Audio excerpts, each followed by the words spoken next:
होरी को रात भर नींद नहीं आई। नीम के पेड़तले अपने बांस की खाट पर पड़ा बार बार तारों की ओर देखता था। गाय के लिए नाद गाड़नी है। बैलों से अलग उसकी नाद रहे तो अच्छा। अभी तो रात को बाहर ही रहेगी, लेकिन चौमासे में उसके लिए कोई दूसरी जगह ठीक करनी होगी। बाहर लोग नजर लगा देते हैं। कभी कभी तो ऐसा टोना टोटका कर देते हैं कि गाय का दूध ही सूख जाता है। थन में हाथ ही नहीं लगाने देती, लात मारती है। नहीं, बाहर बांधना ठीक नहीं। और बाहर नाद भी कौन गाड़ने देगा। कारिंदा साहब नजर के लिए मुंह फैलाएंगे। छोटी छोटी बात के लिए राय साहब के पास फरियाद ले जाना भी उचित नहीं। और कारिंदे के सामने मेरी सुनता कौन है। उनसे कुछ कहूं तो कारिंदा दुश्मन हो जाए। जल में रहकर मगर से बैर करना बुड़बकपन है। भीतर ही बांधूंगा। आंगन है तो छोटा सा, लेकिन एक मड़ैया डाल देने से काम चल जाएगा। अभी पहला ही बयान है। 5 सेर से कम क्या दूध देगी। सेर भर तो गोबर ही को चाहिए। रुपया दूध देखकर कैसी ललचाती रहती है। अब पिए जितना चाहे। कभी कभी 2-4 सेर मालिकों को दे आया करूंगा। कारिंदा साहब की पूजा भी करनी ही होगी। और भोला के रुपए भी दे देना चाहिए। सगाई के ढकोसले में उसे क्यों डालूं। जो आदमी अपने ऊपर इतना विश्वास करे, उससे दगा करना नीचता है। 80 रुपए की गाय मेरे विश्वास पर दे दी। नहीं, यहाँ तो कोई 1 पैसे को नहीं पतियाता। सन में क्या कुछ न मिलेगा। अगर 25 रुपए भी दे दूं तो भोला को ढाढ़स हो जाए। धनिया से नाहक बता दिया। चुपके से गाय लाकर बांध देता तो चकरा जाती।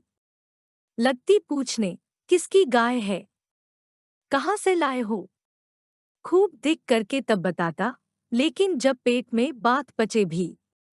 कभी 2-4 पैसे ऊपर से आ जाते हैं, उनको भी तो नहीं छिपा सकता। और यह अच्छा भी है। उसे घर की चिंता रहती है। अगर उसे मालूम हो जाए कि इनके पास भी पैसे रहते हैं, तो फिर नखरे बघाड़ने लगे। गोबर जरा आलसी है। नहीं, मैं गऊ की ऐसी सेवा करता कि जैसी चाहिए। आलसी वालसी कुछ नहीं है। इस उम्र में कौन आलसी नहीं होता। मैं भी दादा के सामने मटर गश्ती ही किया करता था। बेचारे पहर रात से कुट्टी काटने लगते। कभी द्वार पर झाड़ू लगाते, कभी खेत में खाद फेंकते। मैं पड़ा सोता रहता। कभी जगा देते तो मैं बिगड़ जाता और घर छोड़कर भाग जाने की धमकी देता था। लड़के जब अपने माँ बाप के सामने भी जिंदगी का थोड़ा सा सुख न भोगेंगे, तो फिर जब अपने सिर पड़ गई तो क्या भोगेंगे। दादा के मरते ही क्या मैंने घर नहीं संभाल लिया। सारा गांव यही कहता था कि होरी घर बर्बाद कर देगा, लेकिन सिर पर बोझ पड़ते ही मैंने ऐसा चोला बदला कि लोग देखते रह गए। शोभा और हीरा अलग ही हो गए। नहीं, आज इस घर की और ही बात होती। 3 हाल एक साथ चलते। अब तीनों अलग अलग चलते हैं। सब समय का फेर है। धनिया का क्या दोष था। बेचारी जब से घर में आई, कभी तो आराम से न बैठी। डोली से उतरते ही सारा काम सिर पर उठा लिया। अम्मा को पान की तरह फेरती रहती थी। जिसने घर के पीछे अपने को मिटा दिया, देवरानियों से काम करने को कहती थी, तो क्या बुरा करती थी। आखिर उसे भी तो कुछ आराम मिलना चाहिए। लेकिन भाग्य में आराम लिखा होता तब तो मिलता। तब देवरों के लिए मरती थी, अब अपने बच्चों के लिए मरती है। वह इतनी सीधी, गमखोर, निर्छल न होती तो आज शोभा और हीरा जो मूंछों पर ताव देते फिरते हैं, कहीं भीख मांगते होते। आदमी कितना स्वार्थी हो जाता है। जिसके लिए मरो, वही जान का दुश्मन हो जाता है। होरी ने फिर पूर्व की ओर देखा। शायद भिनसार हो रहा है। गोबर काहे को जागने लगा। नहीं कह के तो यही सोया था कि मैं अंधेरे ही चला जाऊंगा। जाकर नांद तो गाड़ दूं, लेकिन नहीं, जब तक गाय द्वार पर न आ जाए नांद गाड़ना ठीक नहीं। कहीं भोला बदल गए या और किसी कारण से गाय न दी तो सारा गांव तालियां पीटने लगेगा। चले थे गाय लेने। पट्ठे ने इतनी फुर्ती से नांद गाड़ दी मानो इसी की कसर थी। भोला है तो अपने घर का मालिक, लेकिन जब लड़के सयाने हो गए तो बाप की कौन चलती है। कामता और जंगी अकड़ जाए तो क्या भोला अपने मन से गाय मुझे दे देंगे? कभी नहीं। सहसा गोबर चौंक कर उठ बैठा और आंखें मलता हुआ बोला, अरे यह तो भोर हो गया। तुमने नाद गाड़ दी दादा। होरी गोबर के सुगठित शरीर और चौड़ी छाती की ओर गर्व से देखकर और मन में यह सोचते हुए कि कहीं इसे गोरस मिलता तो कैसा पट्ठा हो जाता, बोला, नहीं अभी नहीं गाड़ी। सोचा कहीं न मिले तो नाहक भद्द हो। गोबर ने त्योरी चढ़ाकर कहा, मिलेगी क्यों नहीं। उनके मन में कोई चोर बैठ जाए। चोर बैठे या डाय, गाय तो उन्हें देनी ही पड़ेगी। गोबर ने और कुछ न कहा, लाठी कंधों पर रखी और चल दिया। होरी उसे जाते देखता हुआ अपना कलेजा ठंडा करता रहा। अब लड़के की सगाई में देर न करनी चाहिए। 17वां लग गया, मगर करे कैसे? कहीं पैसे के भी दर्शन हों। जब से तीनों भाइयों में अलगोजा हो गया, घर की साख जाती रही। महतो लड़का देखने आते हैं, पर घर की दशा देखकर मुंह फीका करके चले जाते हैं। दो एक राजी भी हुए तो रुपए मांगते हैं। 200-300 लड़की का दाम चुकाए और इतना ही ऊपर से खर्च करे, तब जाकर ब्याह हो। कहाँ से आवे इतने रुपए? रास खलिहान में तुल जाती है। खाने भर को भी नहीं बचता। ब्याह कहाँ से हो? और अब तो सोना ब्याहने योग्य हो गई। लड़के का ब्याह न हुआ न सही, लड़की का ब्याह न हुआ तो सारी बिरादरी में हंसी होगी। पहले तो उसी की सगाई करनी है, पीछे देखी जाएगी। एक आदमी ने आकर राम राम किया और पूछा, तुम्हारी कोठी में कुछ बास होंगे महतो? होरी ने देखा, दमड़ी बंसोर सामने खड़ा है। नाटा काला, खूब मोटा, चौड़ा मुंह, बड़ी बड़ी मूछें, लाल आंखें, कमर में बांस काटने की कटार खोंसे हुए। साल में 1-2 बार आकर चिके, कुर्सियां, मोढ़े, टोकरियां आदि बनाने के लिए कुछ बांस काट ले जाता था। होरी प्रसन्न हो गया। मुट्ठी गर्म होने की कुछ आशा बंधी। चौधरी को ले जाकर अपने तीनों कोठियां दिखाई, मोल भाव किया और 25 रुपए सैकड़े में 50 बांसों का बयाना ले लिया। फिर दोनों लौटे। होरी ने उसे चिलम पिलाई, जलपान कराया और तब रहस्यमय भाव से बोला, मेरे बास कभी 30 रुपए से कम में नहीं जाते, लेकिन तुम घर के आदमी हो, तुमसे क्या मोल भाव करता। तुम्हारा वह लड़का जिसकी सगाई हुई थी अभी परदेश से लौटा कि नहीं? चौधरी ने चिलम का दम लगाकर खांसते हुए कहा, उस लौंडे के पीछे तो मर मिटा महतो। जवान बहू घर में बैठी थी और वह बिरादरी की एक दूसरी औरत के साथ परदेश में मौज करने चल दिया। बहू भी दूसरे के साथ निकल गई। बड़ी नाकिस जात है महतो, किसी की नहीं होती। कितना समझाया कि तू जो चाहे खा, जो चाहे पहन, मेरी नाक न कटवा, मुदा कौन सुनता है। औरत को भगवान सब कुछ दे, रूप न दे, नहीं तो वह काबू में नहीं रहती। कोठियां तो बंट गई होंगी।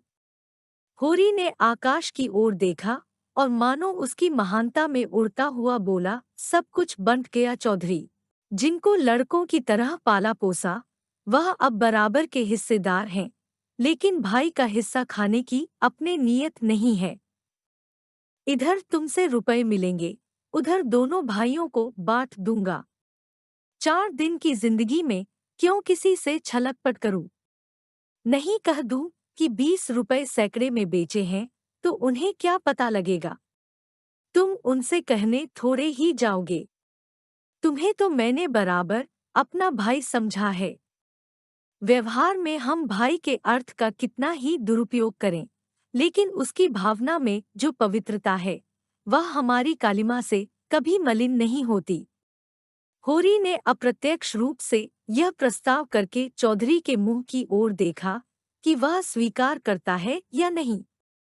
उसके मुख पर कुछ ऐसा मिथ्या विनीत भाव प्रकट हुआ जो भिक्षा मांगते समय मोटे भिक्षुकों पर आ जाता है। चौधरी ने होरी का आसन पाकर चाबुक जमाया। हमारा तुम्हारा पुराना भाईचारा है महतो, ऐसी बात है भला, लेकिन बात यह है कि ईमान आदमी बेचता है तो किसी लालच से। 20 रुपए नहीं, मैं 15 रुपए कहूँगा, लेकिन जो 20 रुपए के दाम लो। होरी ने खिसिया कर कहा, तुम तो चौधरी अंधेर करते हो। 20 रुपए में कहीं ऐसे बास जाते हैं? ऐसे क्या, इससे अच्छे बास जाते हैं 10 रुपए पर। हाँ, 10 कोस और पश्चिम चले जाओ। मोल बास का नहीं है, शहर के नगीच होने का है। आदमी सोचता है जितनी देर वहां जाने में लगेगी, उतनी देर में तो 2-4 रुपए का काम हो जाएगा। सौदा पट गया। चौधरी ने मिर्ची उतार कर छान पर रख दी और बांस काटने लगा।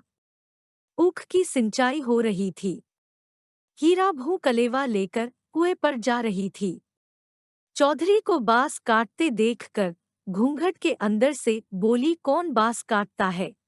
यहाँ बांस न कटेंगे। चौधरी ने हाथ रोक कर कहा, बांस मोल लिए हैं, 15 रुपए सैकड़े का बयाना हुआ है। सेंत में नहीं काट रहे हैं। हीरा भू अपने घर की मालकिन थी। उसी के विद्रोह से भाइयों में अलगोजा हुआ था। धनिया को परास्त करके शेर हो गई थी। हीरा कभी कभी उसे पीटता था। अभी हाल में इतना मारा था कि वह कई दिन तक खाट से न उठ सकी, लेकिन अपना पदाधिकार वह किसी तरह न छोड़ती थी। हीरा क्रोध में उसे मारता था, लेकिन चलता था उसी के इशारों पर, उस घोड़े की भांति जो कभी कभी स्वामी को लात मार कर भी उसी के आसन के नीचे चलता है। कलेवे की टोकरी सिर से उतारकर बोली, 15 रुपए में हमारे बास न जाएंगे। चौधरी औरत जात से इस विषय में बातचीत करना नीति विरुद्ध समझते थे। बोले, जाकर अपने आदमी को भेज दो, जो कुछ कहना हो आकर कहें। हीरा बहू का नाम था पुन्नी। बच्चे 2 ही हुए थे, लेकिन ढल गई थी। बनाव सिंगार से समय के आघात का शमन करना चाहती थी, लेकिन गृहस्थी में भोजन ही का ठिकाना न था। सिंगार के लिए पैसे कहाँ से आते? इस अभाव और विवशता ने उसकी प्रकृति का जल सुखाकर कठोर और शुष्क बना दिया था, जिस पर एक बार गावड़ा भी उचट जाता था। समीप आकर चौधरी का हाथ पकड़ने की चेष्टा करती हुई बोली, आदमी को क्यों भेज दूं? जो कुछ कहना हो मुझसे कहो न, मैंने कह दिया, मेरे बास न कटेंगे। चौधरी हाथ छुड़ाता था और पुन्नी बार बार पकड़ लेती थी। 1 मिनट तक यही हाथापाई होती रही।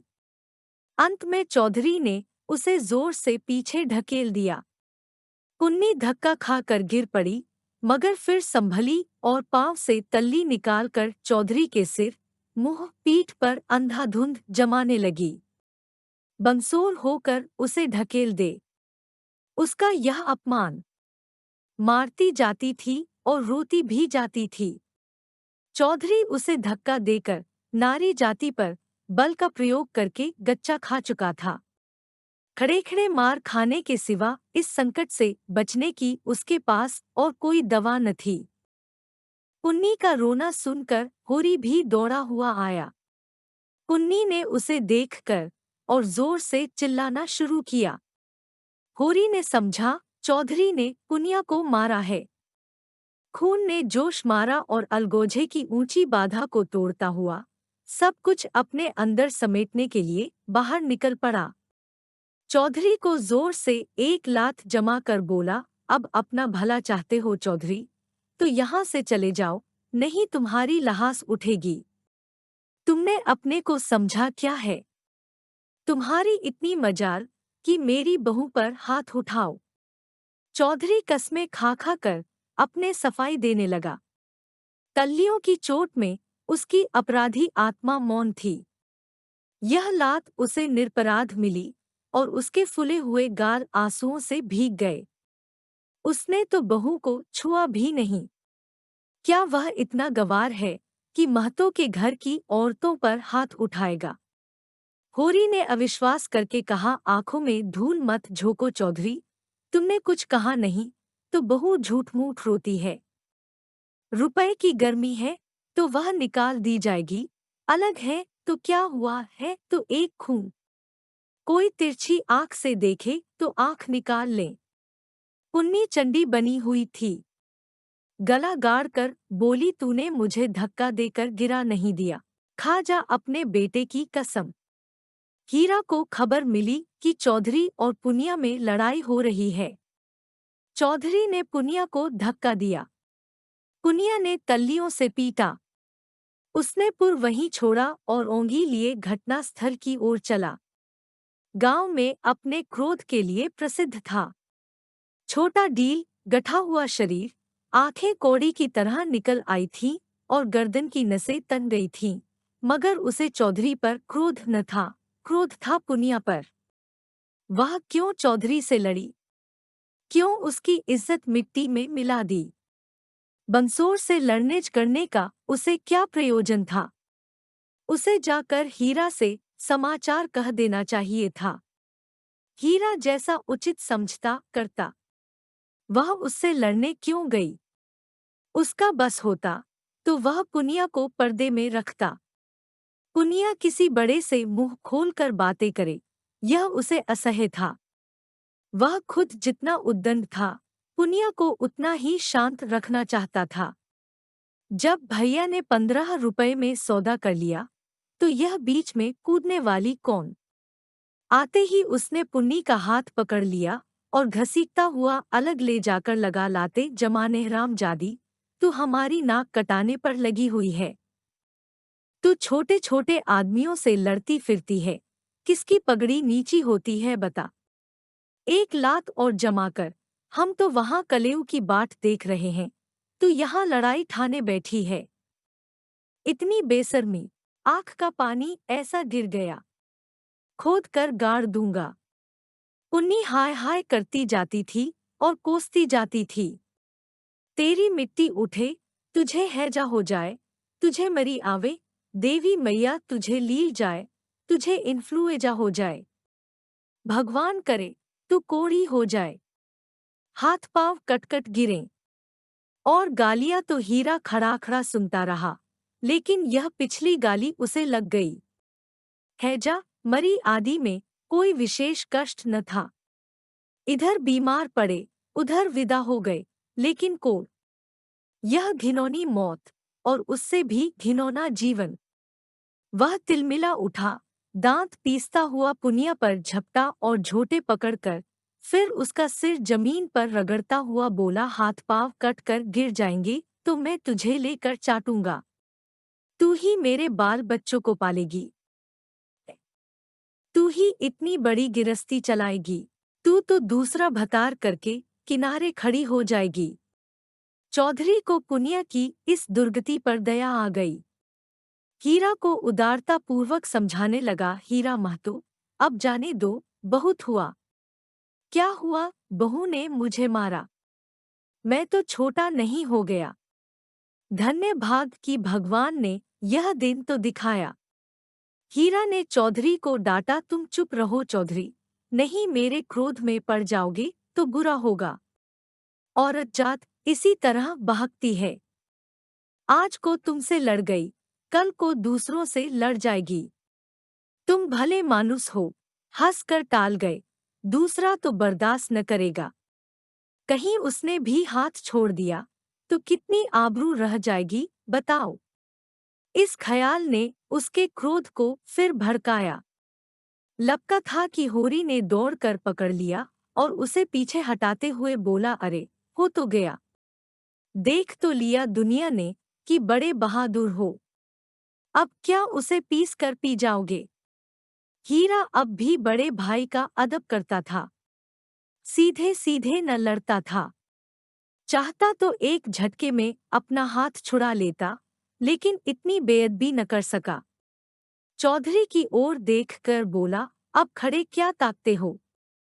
जाकर अपने बांस काटो। मैंने सही कर दिया।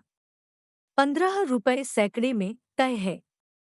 कहाँ तो पुन्नी रो रही थी, कहाँ झमक कर उठी और अपना सिर पीट कर बोली, लगा दे घर में आग, मुझे क्या करना है? भाग फूट गया कि तुझ जैसे कसाई के पाले पड़ी। लगा दे घर में आग। उसने कलेऊ की टोकरी वहीं छोड़ दी और घर की ओर चली। हीरा गर्जा वहां कहा जाती है, चल कुएं पर, नहीं खून पी जाऊंगा। पुनिया के पांव रुक गए। इस नाटक का दूसरा अंक न खेलना चाहती थी। चुपके से टोकरी उठाकर रोती हुई कुएं की ओर चली। हीरा भी पीछे पीछे चला। होरी ने कहा, अब फिर मारधाड़ न करना, इससे औरत बेशर्म हो जाती है। धनिया ने द्वार पर आकर हाक लगाई, तुम वहां खड़े खड़े क्या तमाशा देख रहे हो? कोई तुम्हारी सुनता भी है कि यूं ही शिक्षा दे रहे हो? उस दिन इसी बहू ने तुम्हें घूंघट की आड़ में दाढ़ी जार कहा था, भूल गए? बहुरिया होकर पराए मर्दों से लड़ेगी तो डांटी न जाएगी। होरी द्वार पर आकर नटखटपन के साथ बोला, और जो मैं इसी तरह तुझे मारूं? क्या कभी मारा नहीं है जो मारने की साध बनी हुई है? इतनी बेदर्दी से मारता तो तू घर छोड़कर भाग जाती। पुनिया बड़ी गमखोर है। ओहो, ऐसे ही तो बड़े दर्द वाले हो। अभी तक मार का दाग बना हुआ है। हीरा मारता है तो दुलारता भी है। तुमने खाली मारना सीखा, दुलार करना सीखा ही नहीं। मैं ही ऐसी हूँ कि तुम्हारे साथ निबाह हुआ। अच्छा रहने दे, बहुत अपना बखान न कर। तू ही रूठ रूठ नहर भागती थी। जब महीनों खुशामद करता था तब जाकर आती थी। जब अपने गरज सताती थी तब मनाने जाते थे लाला। मेरे दुलार से नहीं जाते थे। इसी से तो मैं सबसे तेरा बखान करता हूँ। वैवाहिक जीवन के प्रभात में लालसा अपने गुलाबी मादकता के साथ उदय होती है और हृदय के सारे आकाश को अपने माधुर्य की सुनहरी किरणों से रंजित कर देती है। फिर मध्याह्न का प्रखर ताप आता है, क्षण क्षण पर बगुले उठते हैं और पृथ्वी कांपने लगती है। लालसा का सुनहरा आवरण हट जाता है और वास्तविकता अपने नग्न रूप में सामने आ खड़ी होती है। उसके बाद विश्राम में संध्या आती है, शीतल और शांत, जब हम थके हुए पथिकों की भांति दिन भर की यात्रा का वृत्तांत करते और सुनते हैं तटस्थ भाव से, मानो हम किसी ऊंचे शिखर पर जा बैठे हैं जहां नीचे का जनरव हम तक नहीं पहुंचता। धनिया ने आंखों में रस भर कर कहा, चलो चलो, बड़े बखान करने वाले। जरा सा कोई काम बिगड़ जाए तो गर्दन पर सवार हो जाते हो। होरी ने मीठे उलाहने के साथ कहा, ले, अब यही तेरी बेइंसाफी मुझे अच्छी नहीं लगती धनिया। भोला से पूछ, मैंने उनसे तेरे बारे में क्या कहा था? धनिया ने बात बदल कर कहा, देखो, गोबर गाय लेकर आता है कि खाली हाथ? चौधरी ने पसीने में लथपथ आकर कहा, महतो, चल कर बांस गिन लो, कल ठेला लाकर उठा ले जाऊंगा। होरी ने बांस गिनने की जरूरत न समझी। चौधरी ऐसा आदमी नहीं है। फिर एकाध बांस बेसी काट ही लेगा तो क्या? रोज ही तो मंगनी बांस कटते रहते हैं। सहालगों में तो मंडप बनाने के लिए लोग दर्जनों बांस काट ले जाते हैं। चौधरी ने 7.5 रुपए निकालकर उसके हाथ में रख दिए। होरी ने गिनकर कहा, और निकालो, हिसाब से 2.5 और होते हैं। चौधरी ने बेमुरौवती से कहा, 15 रुपए में तय हुए हैं कि नहीं? 15 रुपए में नहीं, 20 रुपए में। हीरा महतो ने तुम्हारे सामने 15 रुपए कहे थे। कहो तो बुला लाऊं। तय तो 20 रुपए में ही हुए थे चौधरी। अब तुम्हारी जीत है, जो चाहो कहो। 2.5 रुपए निकलते हैं, तुम 2 ही दे दो। मगर चौधरी कच्ची गोलियां न खेला था। अब उसे किसका डर? होरी के मुंह में तो ताला पड़ा हुआ था। क्या कहे, माथा ठोंक कर रह गया। बस इतना बोला, यह अच्छी बात नहीं है चौधरी। 2 रुपए दबाकर राजा न हो जाओगे? चौधरी तीक्ष्ण स्वर में बोला, और तुम क्या भाइयों के थोड़े से पैसे दबाकर राजा हो जाओगे?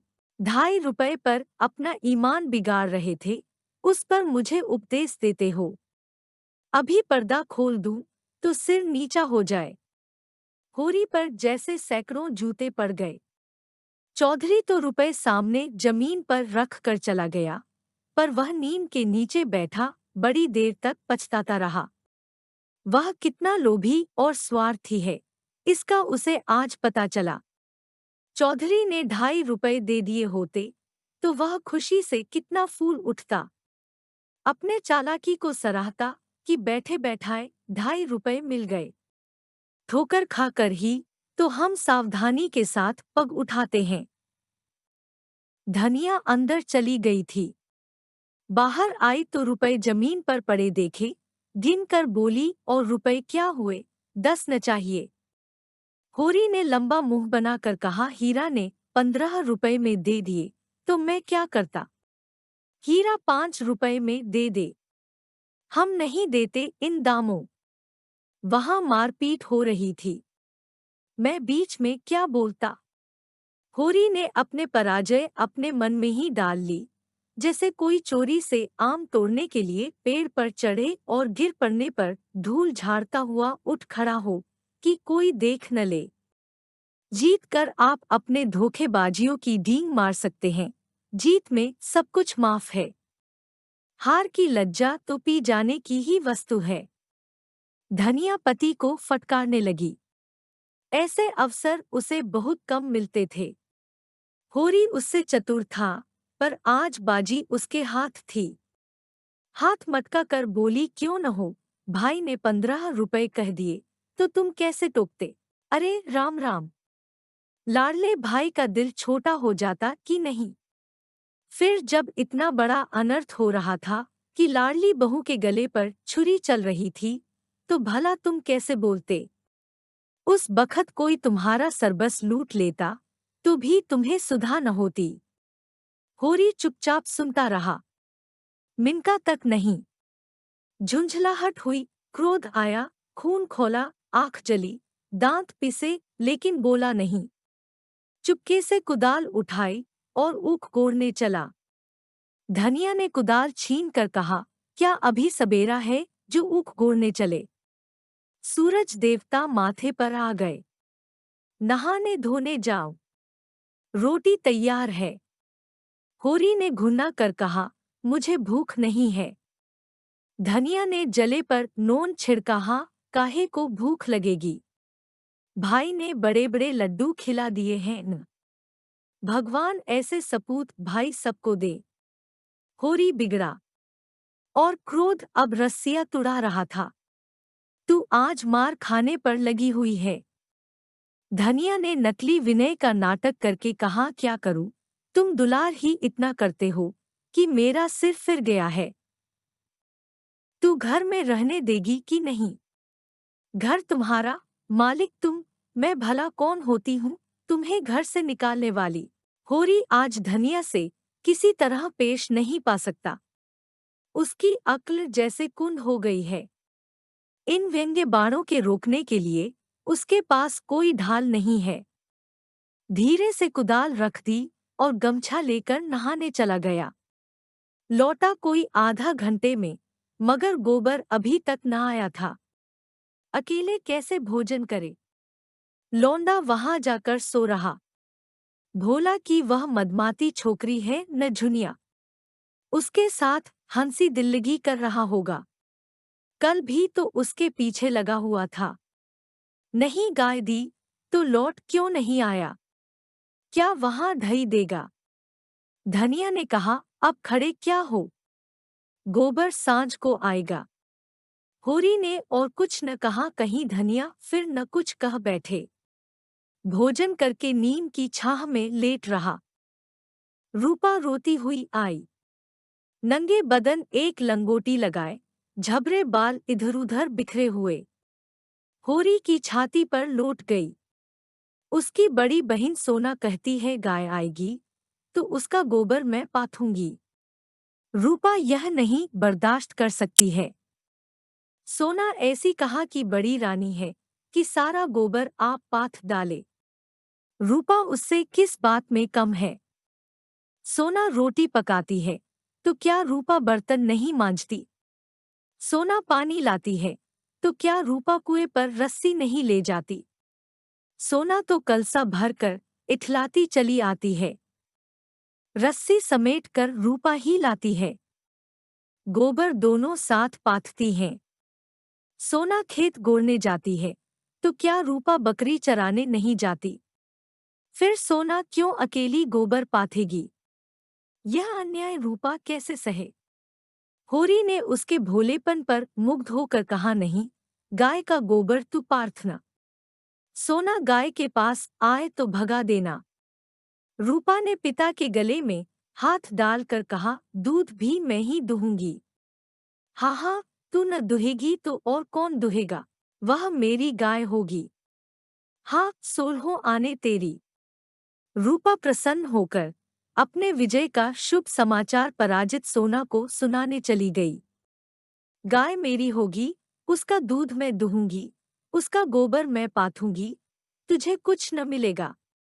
सोना उम्र से किशोरी, देह के गठन में युवती और बुद्धि से बालिका थी। जैसे उसका यौवन उसे आगे खींचता था, बालपन पीछे। कुछ बातों में इतनी चतुर कि ग्रेजुएट युवतियों को पढ़ाए, कुछ बातों में इतनी अल्हड़ की शिशुओं से भी पीछे। लंबा, रूखा, किंतु प्रसन्न मुख, थोड़ी नीचे को खिंची हुई, आंखों में एक प्रकार की तृप्ति, न केशों में तेल, न आंखों में काजल, न देह पर कोई आभूषण, जैसे गृहस्थी के भार ने यौवन को दबाकर बौना कर दिया हो। सिर को एक झटका देकर बोली, जा तू गोबर पाथ। जब तू दूध दूह कर रखेगी तो मैं पी जाऊंगी। मैं दूध की हाड़ी ताले में बंद करके रखूंगी। मैं ताला तोड़कर दूध निकाल लाऊंगी। यह कहती हुई वह बाग की तरफ चल दी। आम गदरा गए थे। हवा के झोंकों से एकाध जमीन पर गिर पड़ते थे। लू के मारे चुचके, पीले, लेकिन बालवृंद उन्हें टपके समझकर बाग को घेरे रहते थे। रूपा भी बहन के पीछे हो ली। जो काम सोना करे वह रूपा जरूर करेगी। सोना के विवाह की बातचीत हो रही थी। रूपा के विवाह की कोई चर्चा नहीं करता, इसलिए वह स्वयं अपने विवाह के लिए आग्रह करती है। उसका दूल्हा कैसा होगा, क्या क्या लाएगा, उसे कैसे रखेगा, उसे क्या खिलाएगा, क्या पहनाएगा, इसका वह बड़ा विशद वर्णन करती, जिसे सुनकर कदाचित कोई बालक उससे विवाह करने पर राजी न होता। सांझ हो रही थी। होरी ऐसा अलसाया कि ऊख गोड़ने न जा सका। बैलों को नांद में लगाया, सानीखली दी और एक चिलम भरकर पीने लगा। इस फसल में सब कुछ खलिहान में तौल देने पर भी कोई 300 कर्ज था, जिस पर कोई 100 रुपए सूद के बढ़ते जाते थे। मंगरू साह से आज 5 साल हुए। बैल के लिए 60 रुपए लिए थे, उसमें 60 दे चुका था, पर वह 60 रुपए ज्यों के त्यों बने हुए थे। दातादीन पंडित से 30 रुपए लेकर आलू बोए थे। आलू तो चोर खोद ले गए और उस 30 के इन 3 बरसों में 100 हो गए थे। दुलारी विधवा सहुआइन थी, जो गांव में नून, तेल, तंबाकू की दुकान रखे हुए थी। बंटवारे के समय उससे 40 रुपए लेकर भाइयों को देना पड़ा था। उसके भी लगभग 100 रुपए हो गए थे, क्योंकि आने रुपए का ब्याज था। लगान के भी अभी 25 रुपए बाकी पड़े हुए थे और दशहरे के दिन शगुन के रुपयों का भी कोई प्रबंध करना था। बासों के रुपए बड़े अच्छे समय पर मिल गए। शगुन की समस्या हल हो जाएगी, लेकिन कौन जाने, यहाँ तो एक धोला भी हाथ में आ जाए तो गांव में शोर मच जाता है और लेनदार चारों तरफ से नोचने लगते हैं। ये 5 रुपए तो वह शगुन में देगा, चाहे कुछ हो जाए, मगर अभी जिंदगी के दो बड़े बड़े काम सिर पर सवार थे। गोबर और सोना का विवाह। बहुत हाथ बांधने पर भी 300 से कम खर्च न होंगे। ये 300 किसके घर से आएंगे? कितना चाहता है कि किसी से एक पैसा कर्ज न ले, जिसका आता हो उसका पाई पाई चुका दे, लेकिन हर तरह का कष्ट उठाने पर भी गला नहीं छूटता। इसी तरह सूद बढ़ता जाएगा और एक दिन उसका घरद्वार सब नीलाम हो जाएगा, उसके बाल बच्चे निराश्रय हो कर भीख मांगते फिरेंगे। होरी जब कामधंधों से छुट्टी पाकर चिलम पीने लगता था, तो यह चिंता एक काली दीवार की भांति चारों ओर से घेर लेती थी, जिसमें से निकलने की उसे कोई गली न सूझती थी। अगर संतोष था तो यही कि यह विपत्ति अकेले उसी के सिर न थी। प्राय सभी किसानों का यही हाल था। अधिकांश की दशा तो इससे भी बदतर थी। शोभा और हीरा को उससे अलग हुए अभी कुल 3 साल हुए थे, मगर दोनों पर 400 का बोझ लद गया था। झींगुर 2 हल की खेती करता है, उस पर 1000 से कुछ बेसी ही देना है। जियावन महतो के घर भिखारी भीख भी नहीं पाता, लेकिन कर्जे का कोई ठिकाना नहीं। यहाँ कौन बचा है? सहसा सोना और रूपा दोनों दौड़ी हुई आईं और एक साथ बोली, भैया गाय ला रहे हैं। आगे आगे गाय, पीछे पीछे भैया हैं। रूपा ने पहले गोबर को आते देखा था। यह खबर सुनाने की सुर्खरुई उसे मिलनी चाहिए थी। सोना बराबर की हिस्सेदार हुई जाती है, यह उससे कैसे सहा जाता? उसने आगे बढ़कर कहा, पहले मैंने देखा था। तभी दौड़ी। बहन ने तो पीछे से देखा। सोना इस दावे को स्वीकार न कर सकी। बोली, तूने भैया को कहाँ पहचाना? तू तो कहती थी कोई गाय भागी आ रही है। मैंने ही कहा भैया है। दोनों फिर बाग की तरफ दौड़ी, गाय का स्वागत करने के लिए। धनिया और होरी दोनों गाय बांधने का प्रबंध करने लगे। होरी बोला, चलो जल्दी से नाद गाड़ दे। धनिया के मुख पर जवानी चमक उठी थी। नहीं, पहले थाली में थोड़ा सा आटा और गुड़ घोलकर रख दें। बेचारी धूप में चली होगी, प्यासी होगी। तुम जाकर नाद गाड़ो, मैं घोलती हूँ।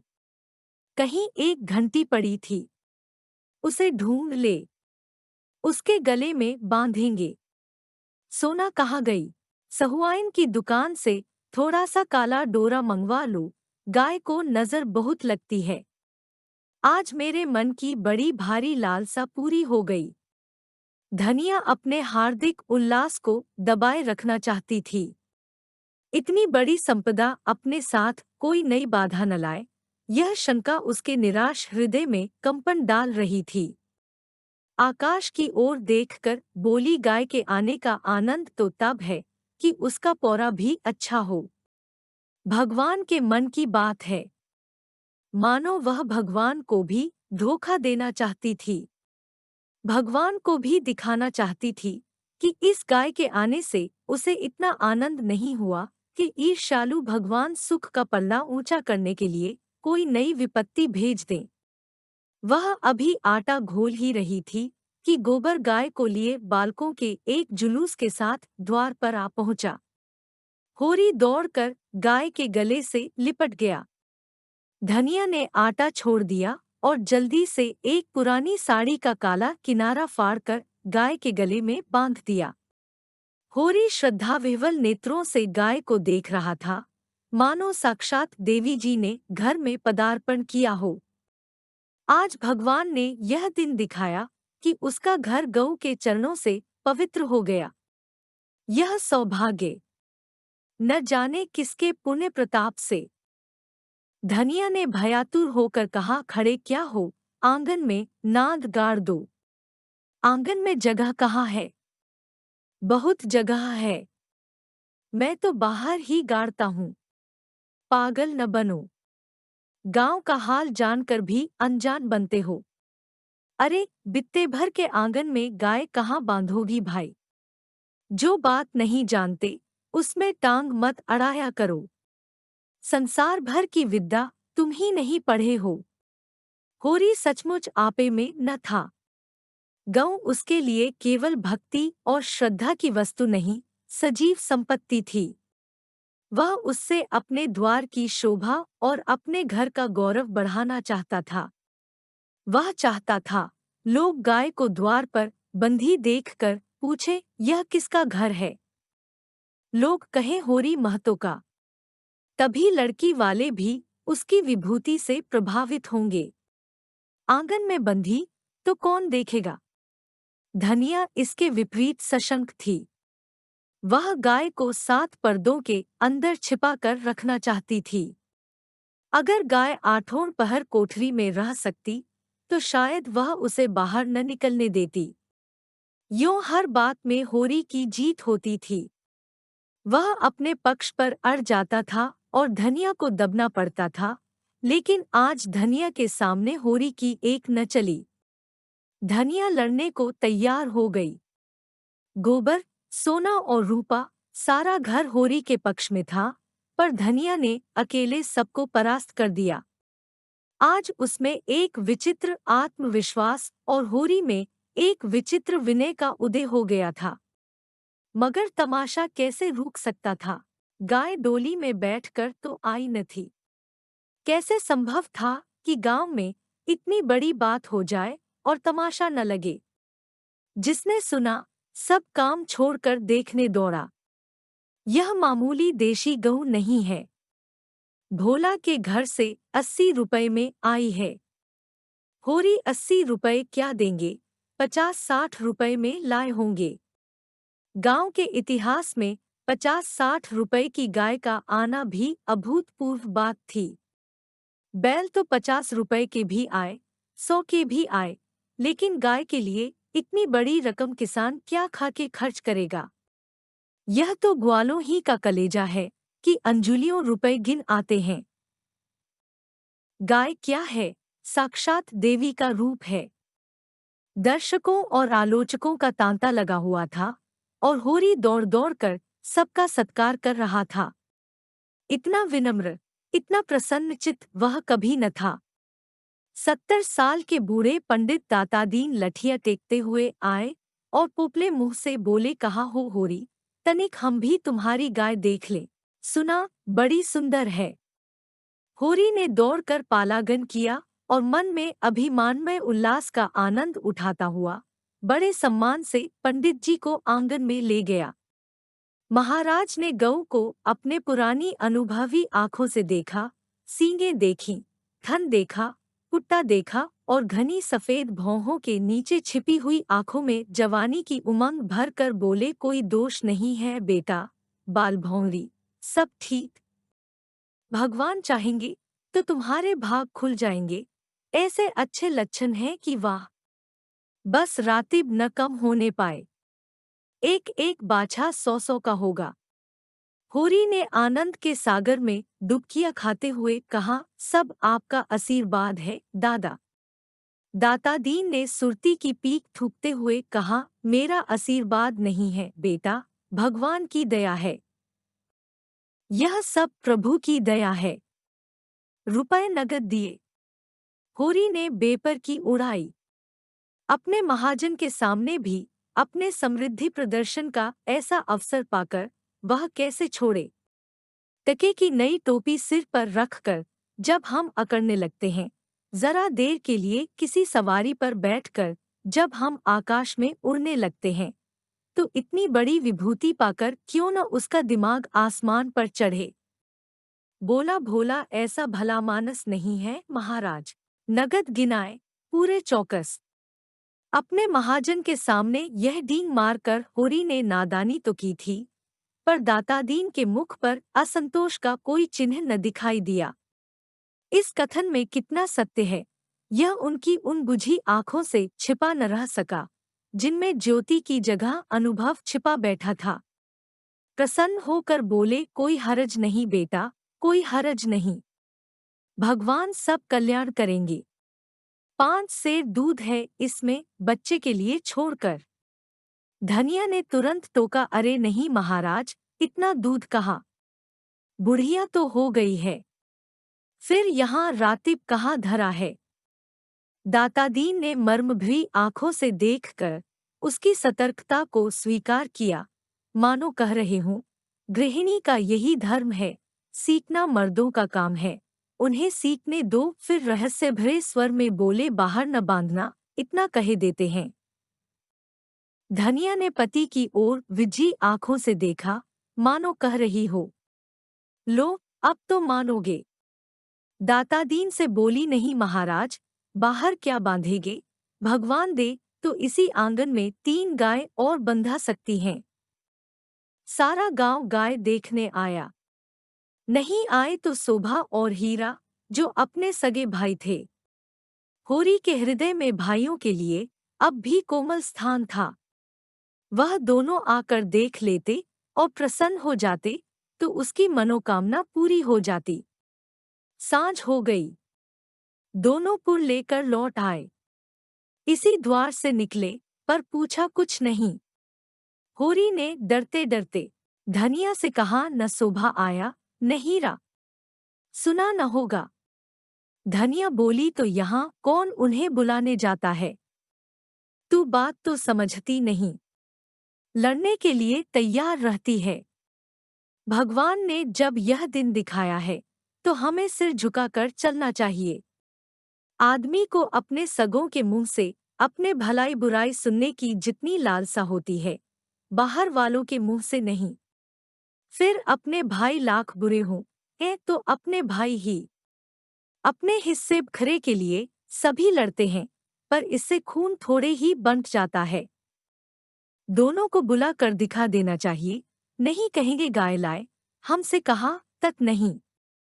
धनिया ने नाक सिकोड़ कर कहा, मैंने तुमसे 100 बार 1000 बार कह दिया, मेरे मुंह पर भाइयों का बखान न किया करो, उनका नाम सुनकर मेरी देह में आग लग जाती है। सारे गांव ने सुना, क्या उन्होंने न सुना होगा। कुछ इतनी दूर भी तो नहीं रहते। सारा गांव देखने आया। उन्हीं के पांवों में मेहंदी लगी हुई थी, मगर आए कैसे। जलन हो रही होगी कि इसके घर गाय आ गई, छाती फटी जाती होगी। दिया बत्ती का समय आ गया था। धनिया ने जाकर देखा तो बोतल में मिट्टी का तेल न था। बोतल उठाकर तेल लाने चली गई। पैसे होते तो रूपा को भेजती, उधार लाना था। कुछ मुंह देखी कहेगी, कुछ लल्लो चप्पो करेगी, तभी तो तेल उधार मिलेगा। होरी ने रूपा को बुलाकर प्यार से गोद में बैठाया और कहा, जरा जाकर देख, हीरा काका आ गए कि नहीं। शोभा काका को भी देखती आना। कहना, दादा ने तुम्हें बुलाया है। न आए, हाथ पकड़कर खींच लाना। रूपा ठुनक कर बोली, छोटी काकी मुझे डांटती है। काकी के पास क्या करने जाएगी। फिर स्वभाव हूँ तो तुझे प्यार करती है। शोभा काका मुझे चिढ़ाते हैं। मैं न कहूंगी। क्या कहते हैं बता। चिढ़ाते हैं। क्या कहकर चिढ़ाते हैं। कहते हैं, तेरे लिए मूस पकड़ रखा है, ले जा भून कर खा ले। होरी के अंतस्थल में गुदगुदी हुई। तू कहती नहीं, पहले तुम खा लो तो मैं खाऊंगी। अम्मा मने करती हैं। कहती हैं, उन लोगों के घर न जाया करो। तू अम्मा की बेटी है कि दादा की। रूपा ने उसके गले में हाथ डालकर कहा, अम्मा की, और हंसने लगी। तो फिर मेरी गोद से उतर जा। आज मैं तुझे अपने थाली में न खिलाऊंगा। घर में एक ही फूल की थाली थी। होरी उसी थाली में खाता था। थाली में खाने का गौरव पाने के लिए रूपा होरी के साथ खाती थी। इस गौरव का परित्याग कैसे करे? हुमक कर बोली, अच्छा तुम्हारी, तो फिर मेरा कहना मानेगी कि अम्मा का? तुम्हारा? तो जाकर हीरा और शोभा को खींच ला, और जो अम्मा बिगड़े, अम्मा से कहने कौन जाएगा? रूपा कूदती हुई हीरा के घर चली। द्वेष का मायाजाल बड़ी बड़ी मछलियों को ही फंसाता है। छोटी मछलियां या तो उसमें फंसती ही नहीं या तुरंत निकल जाती हैं।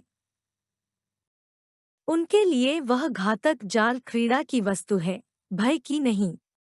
भाइयों से होरी की बोलचाल बंद थी, पर रूपा दोनों घरों में आती जाती थी। बच्चों से क्या बैर, लेकिन रूपा घर से निकली ही थी कि धनिया तेल लिए मिल गई। उसने पूछा, सांझ की बेला कहाँ जाती है, चल घर। रूपा माँ को प्रसन्न करने के प्रलोभन को न रोक सकी। धनिया ने डांटा, चल घर, किसी को बुलाने नहीं जाना है। रूपा का हाथ पकड़े हुए वह घर आई और होरी से बोली, मैंने तुमसे 1000 बार कह दिया, मेरे लड़कों को किसी के घर न भेजा करो। किसी ने कुछ करकरा दिया तो मैं तुम्हें लेकर चाटूंगी। ऐसा ही बड़ा प्रेम है तो आप क्यों नहीं जाते? अभी पेट नहीं भरा, जान पड़ता है। होरी नांद जमा रहा था। हाथों में मिट्टी लपेटे हुए अज्ञान का अभिनय करके बोला, किस बात पर बिगड़ती है भाई? यह तो अच्छा नहीं लगता कि अंधे कुकुर की तरह हवा को भूखा करे।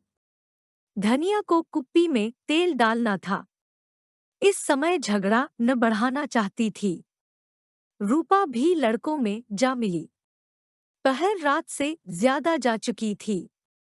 नांद गड़ चुकी थी।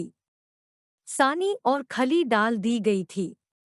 गाय मन मारे उदास बैठी थी, जैसे कोई वधू ससुराल आई हो। नांद में मुंह तक न डालती थी। होरी और गोबर खाकर आधी आधी रोटियां उसके लिए लाए, पर उसने सूंघा तक नहीं। मगर यह कोई नई बात न थी। जानवरों को भी बहुधा घर छूट जाने का दुख होता है। होरी बाहर खाट पर बैठकर चिलम पीने लगा, तो फिर भाइयों की याद आई। नहीं, आज इस शुभ अवसर पर वह भाइयों की उपेक्षा नहीं कर सकता। उसका हृदय यह विभूति पाकर विशाल हो गया था। भाइयों से अलग हो गया है तो क्या हुआ? उनका दुश्मन तो नहीं है। यही गाय 3 साल पहले आई होती तो सभी का उस पर बराबर अधिकार होता। और कल को यही गाय दूध देने लगेगी तो क्या वह भाइयों के घर दूध न भेजेगा या दही न भेजेगा? ऐसा तो उसका धर्म नहीं है। भाई उसका बुरा चेते, वह क्यों उनका बुरा चेते? अपनी अपनी करनी तो अपने अपने साथ है। उसने नारियल खाट के पाए से लगाकर रख दिया और हीरा के घर की ओर चला। शोभा का घर भी उधर ही था। दोनों अपने अपने द्वार पर लेटे हुए थे। काफी अंधेरा था। होरी पर उनमें से किसी की निगाह नहीं पड़ी। दोनों में कुछ बातें हो रही थीं। होरी ठिठक गया और उनकी बातें सुनने लगा। ऐसा आदमी कहाँ है जो अपने चर्चा सुनकर टाल जाए? हीरा ने कहा, जब तक एक में थे, एक बकरी भी नहीं ली। अब पछाई गाय ली जाती है। भाई का हक मार कर किसी को फलते फूलते नहीं देखा। शोभा बोला, यह तुम अन्याय कर रहे हो हीरा। भैया ने एक एक पैसे का हिसाब दे दिया था। यह मैं कभी न मानूंगा कि उन्होंने पहले की कमाई छिपा रखी थी। तुम मानो चाहे न मानो, है यह पहले की कमाई। अच्छा, तो यह रुपए कहाँ से आ गए? कहाँ से हुन बरस पड़ा? उतने ही खेत तो हमारे पास भी हैं। उतनी ही उपज हमारी भी है। फिर क्यों हमारे पास कफन को कौड़ी नहीं और उनके घर नई गाय आती है? उधार लाए होंगे। भोला उधार देने वाला आदमी नहीं है। कुछ भी हो, गाय है बड़ी सुंदर। गोबर लिए जाता था तो मैंने रास्ते में देखा, बेईमानी का धन जैसे आता है वैसे ही जाता है। भगवान चाहेंगे तो बहुत दिन गाय घर में न रहेगी। होरी से और न सुना गया। वह बीती बातों को बिसार कर अपने हृदय में स्नेह और सौहार्द भरे भाइयों के पास आया था। इस आघात ने जैसे उसके हृदय में छेद कर दिया और वह रसभाव उसमें किसी तरह नहीं टिक रहा था। लत्ते और चिथड़े ठूंस कर अब उस प्रवाह को नहीं रोक सकता। जी में एक उबाल आया कि उसी क्षण इस आक्षेप का जवाब दे, लेकिन बात बढ़ जाने के भय से चुप रह गया। अगर उसकी नीयत साफ है तो कोई कुछ नहीं कर सकता। भगवान के सामने वह निर्दोष है। दूसरों की उसे परवाह नहीं। उल्टे पांव लौट आया और वह जला हुआ तंबाकू पीने लगा। लेकिन जैसे वह विष प्रतिक्षण उसकी धमनियों में फैलता जाता था। उसने सो जाने का प्रयास किया पर नींद न आई। बैलों के पास जाकर उन्हें सहलाने लगा, विष शांत न हुआ। दूसरी चिलम भरी, लेकिन उसमें भी कुछ रस न था। विष ने जैसे चेतना को आक्रांत कर दिया हो। जैसे नशे में चेतना एकांगी हो जाती है, जैसे फैला हुआ पानी एक दिशा में बहकर वेगवान हो जाता है, वही मनोवृत्ति उसकी हो रही थी। उसी उन्माद की दशा में वह अंदर गया। अभी द्वार खुला हुआ था। आंगन में एक किनारे चटाई पर लेटी हुई धनिया सोना से देह दबवा रही थी, और रूपा जो रोज सांझ होते ही सो जाती थी, आज खड़ी गाय का मुंह सहला रही थी। होरी ने जाकर गाय को खूंटे से खोल लिया और द्वार की ओर ले चला। वह इसी वक्त गाय को भोला के घर पहुंचाने का दृढ़ निश्चय कर चुका था। इतना बड़ा कलंक सिर पर लेकर वह अब गाय को घर में नहीं रख सकता, किसी तरह नहीं। धनिया ने पूछा, कहाँ लिए जाते हो रात को? होरी ने एक पग बढ़ाकर कहा, ले जाता हूँ भोला के घर, लौटा दूंगा। धनिया को विस्मय हुआ, उठकर सामने आ गई और बोली, लौटा क्यों दोगे? लौटाने के लिए ही लाए थे। हाँ, इसके लौटा देने में ही कुशल है। क्यों, बात क्या है? इतने अरमान से लाए और अब लौटाने जा रहे हो? क्या भोला रुपए मांगते हैं? नहीं, भोला यहाँ कब आया? तो फिर क्या बात हुई? क्या करोगी पूछकर? धनिया ने लपक कर पघिया उसके हाथ से छीन ली। उसकी चपल बुद्धि ने जैसे उड़ती हुई चिड़िया पकड़ ली। बोली, तुम्हें भाइयों का डर हो तो जाकर उनके पैरों पर गिरो। मैं किसी से नहीं डरती। अगर हमारी बढ़ती देखकर किसी की छाती फटती है तो फट जाए, मुझे परवाह नहीं है। होरी ने विनीत स्वर में हाँ धीरे धीरे बोल, महारानी, कोई सुने तो कहे ये सब इतनी रात गए लड़ रहे हैं। मैं अपने कानों से क्या सुन आया हूँ तू क्या जाने। यहाँ चर्चा हो रही है कि मैंने अलग होते समय रुपए दबा लिए थे और भाइयों को धोखा दिया था। यही रुपए अब निकल रहे हैं। हीरा कहता होगा, सारा गांव कह रहा है। हीरा को क्यों बदनाम करूं? सारा गांव नहीं कह रहा है, अकेला हीरा कह रहा है। मैं अभी जाकर पूछती हूँ न कि तुम्हारे बाप कितने रुपए छोड़कर मरे थे। दाढ़ी जारों के पीछे हम बर्बाद हो गए। सारी जिंदगी मिट्टी में मिला दी, पाल पोस कर संदा किया, और अब हम बेईमान हैं। मैं कह देती हूँ, अगर गाय घर के बाहर निकली तो अनर्थ हो जाएगा। रख लिए हमने रुपए, दबा लिए, बीच खेत दबा लिए। डंके की चोट कहती हूँ, मैंने हंडे भर असरफिया छिपा ली। हीरा और शोभा और संसार को जो करना हो कर ले, क्यों न रुपए रख लें। दो दो संडों का ब्याह नहीं किया, गौना नहीं किया। होरी सिकपिटा गया। धनिया ने उसके हाथ से पघिया छीन ली और गाय को खूंटे से बांधकर द्वार की ओर चली। होरी ने उसे पकड़ना चाहा, पर वह बाहर जा चुकी थी। वहीं सिर थाम कर बैठ गया। बाहर उसे पकड़ने की चेष्टा करके वह कोई नाटक नहीं दिखाना चाहता था। धनिया के क्रोध को खूब जानता था। बिगड़ती है तो चंडी बन जाती है। मारो काटो सुनेगी नहीं। लेकिन हीरा भी तो एक ही गुस्सेवर है, कहीं हाथ चला दे तो प्रलय ही हो जाए। नहीं, हीरा इतना मूर्ख नहीं है। मैंने कहा सेखा, यह आग लगा दी। उसे अपने आप पर क्रोध आने लगा। बात मन में रख लेता तो क्यों यह टंटा खड़ा होता।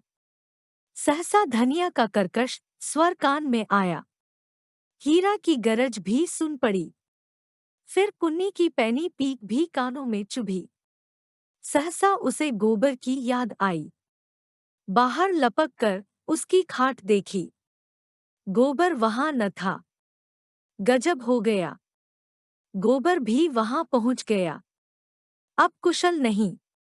उसका नया खून है, न जाने क्या कर बैठे, लेकिन होरी वहां कैसे जाए। हीरा कहेगा, आप तो बोलते नहीं, जाकर इस डाइन को लड़ने के लिए भेज दिया। कोलाहल प्रतिक्षण प्रचंड होता जाता था।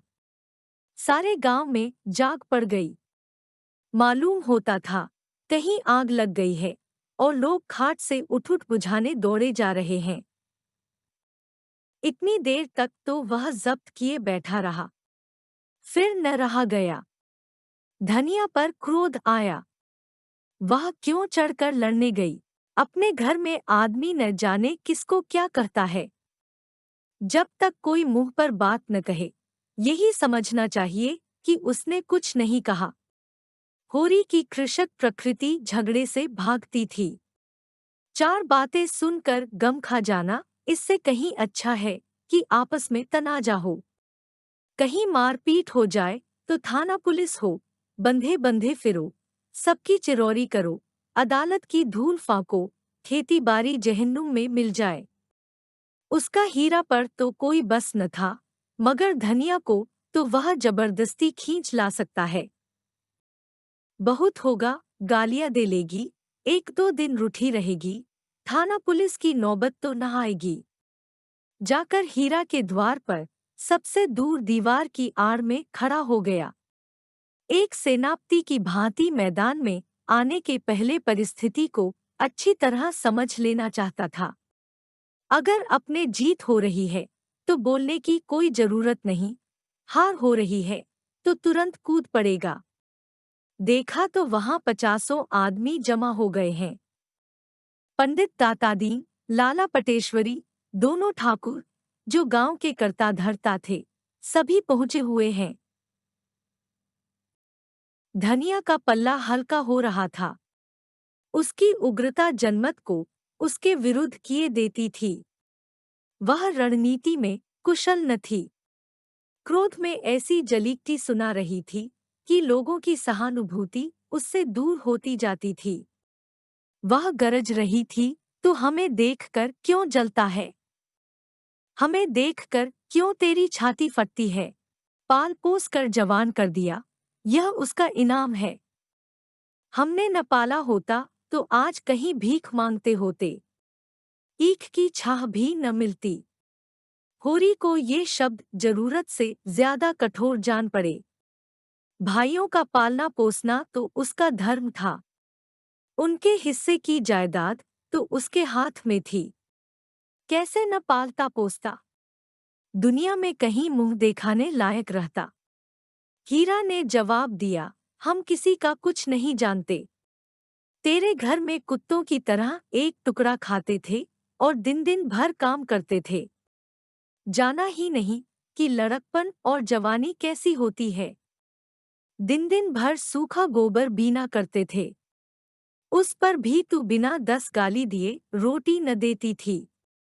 तेरी जैसी राक्षसिन के हाथ में पड़कर जिंदगी तलक हो गई। धनिया और भी तेज हुई, जबान संभाल, नहीं जीभ खींच लूंगी। राक्षसिन तेरी औरत होगी। तू है किस फेर में मूड़ी काटे, टुकड़ेखोर नमकहराम। दातादीन ने टोका, इतना कटु वचन क्यों कहती है धनिया? नारी का धर्म है कि गम खाए। वह तो उजड़ है, क्यों उसके मुँह लगती है। लाला पटेश्वरी पटवारी ने उसका समर्थन किया। बात का जवाब बात है, गाली नहीं। तूने लड़कपन में उसे पाला पोसा, लेकिन यह क्यों भूल जाती है कि उसकी जायदाद तेरे हाथ में थी। धनिया ने समझा, सबके सब मिलकर मुझे नीचा दिखाना चाहते हैं। चौमुख लड़ाई लड़ने के लिए तैयार हो गई। अच्छा रहने दो लाला, मैं सबको पहचानती हूँ। इस गांव में रहते 20 साल हो गए, एक एक की नसंस पहचानती हूँ। मैं गाली दे रही हूँ, वह फूल बरसा रहा है क्यों। दुलारी सहुआइन ने आग पर घी डाला। बाकी बड़ी गालदराज औरत है भाई, मर्द के मुँह लगती है। होरी ही जैसा मर्द है कि इसका निबाह होता है। दूसरा मर्द होता तो एक दिन न पटती। अगर हीरा इस समय जरा नर्म हो जाता तो उसकी जीत हो जाती, लेकिन ये गालियां सुनकर आपे से बाहर हो गया। औरों को अपने पक्ष में देखकर वह कुछ शेर हो रहा था। गला फाड़ कर बोला, चली जा मेरे द्वार से, नहीं जूतों से बात करूंगा, झोंटा पकड़कर उखाड़ लूंगा। गाली देती है डाइन, बेटे का घमंड हो गया है। खून पांसा पलट गया, होरी का खून खौल उठा, बारूद में जैसे चिंगारी पड़ गई हो। आगे आकर बोला, अच्छा बस, अब चुप हो जाओ हीरा, अब नहीं सुना जाता। मैं इस औरत को क्या कहूँ। जब मेरी पीठ में धूल लगती है तो इसी के कारण, न जाने क्यों इससे चुप नहीं रहा जाता। चारों ओर से हीरा पर बौछार पड़ने लगी। दातादीन ने निर्लज्ज कहा, पटेश्वरी ने गुंडा बनाया, झिंगुरी सिंह ने शैतान की उपाधि दी। दुलारी सहुआइन ने कपूत कहा। एक उद्दंड शब्द ने धनिया का पल्ला हल्का कर दिया था। दूसरे उग्र शब्द ने हीरा को गच्चे में डाल दिया। उस पर होरी के संयत वाक्य ने रहीस ही कसर भी पूरी कर दी। हीरा संभल गया, सारा गांव उसके विरुद्ध हो गया। अब चुप रहने में ही उसकी कुशल है। क्रोध के नशे में भी इतना होश उसे बाकी था। धनिया का कलेजा दूना हो गया। होरी से बोली, सुन लो कान खोल के, भाइयों के लिए मरते हो। यह भाई है, ऐसे भाई को मुंह न देखे। यह मुझे जूतों से मारेगा। खिला पिला। होरी ने डांटा, फिर क्यों बकबक करने लगी तू, घर क्यों नहीं जाती। धनिया जमीन पर बैठ गई और आर्त स्वर में बोली, अब तो इसके जूते खा के जाऊंगी। जरा इसकी मर्दुमी देख लूं, कहाँ है गोबर, अब किस दिन काम आएगा।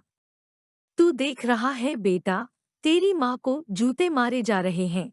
यों विलाप करके उसने अपने क्रोध के साथ होरी के क्रोध को भी क्रियाशील बना डाला। आग को फूंक फूंक कर उसमें ज्वाला पैदा कर दी। हीरा पराजित सा पीछे हट गया। कुन्नी उसका हाथ पकड़कर घर की ओर खींच रही थी।